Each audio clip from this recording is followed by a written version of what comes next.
Pleased to be joined by the Tory leader of the House of Commons, David Lidington. David, since we've been talking about John Bercow, I just really want to gauge the government's position on this. Now, I know that you can't get involved as a government in moves either to support or get rid of the Speaker, but James Duddridge has written to the Prime Minister asking a very specific question, which is that as and when his motion goes to a vote, ministers will be allowed to vote with their own consciences, because I think the tradition is normally that ministers abstain in these votes. Do you think we will be allowed to? I think there's a whole lot of hypotheticals there, and we don't know if and when this motion is going to be debated. We don't. Do you think it will be debated? I don't know. We don't at the moment. We have we know of one definite signatory to it, and rumours about other people who might be prepared to put their names to it. We don't know how many, we don't know whether it's cross-party. All these things are significant. I think the key point is that it's absolutely wrong for the government to be trying to determine the speakers. No, that's taking us right. It's only whether the so-called payroll vote should be allowed to participate. I think this is not something that is yet a live possibility in terms of an imminent debate. So I think we're sort of jumping over several bridges. You'll cross that bridge when to you come to it. Now, we have a Prime Minister who is passionately opposed to what people call casual sexism.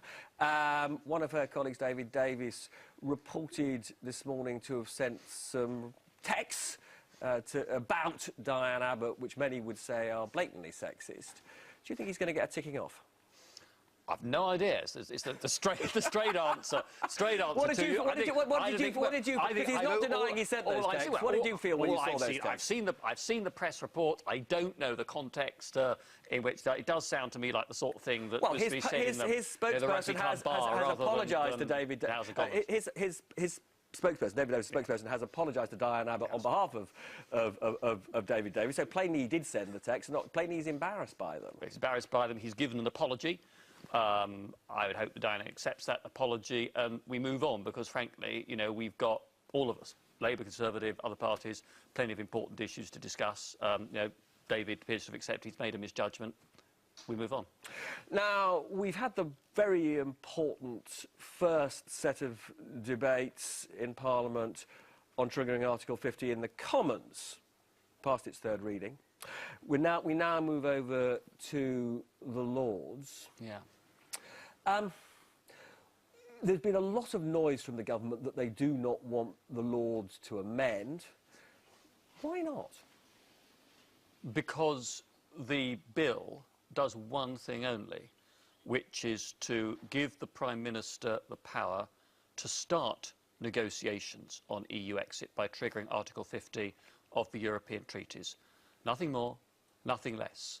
And but what's the point of the debate in the Lords if you're saying at the outset that it should just be a sort of total waste of time in terms of having an impact? Because I do think that to try to attach conditions to that act by the Prime Minister would be to try to get in the way of both a very clear referendum result, result I didn't want, but it was a clear result that all other European governments have accepted as democratically valid, and a vote of more than 300 majority by the House of Commons in favour of the bill unamended. I think the Lords is perfectly entitled to scrutinise it, to ask questions, to review the bill, to debate amendments, but I hope at the end of the day they will accept that as an unelected chamber they should, in the end, agree that the will of the British electorate as a whole and the view of the House of Commons overwhelmingly should go. And if they do pass amendments, what happens then?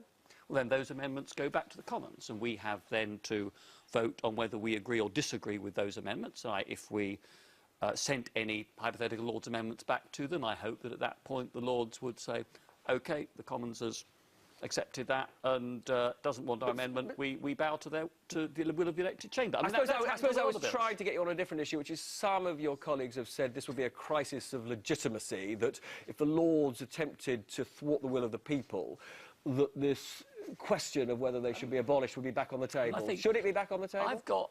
Well, I mean, a lot of us in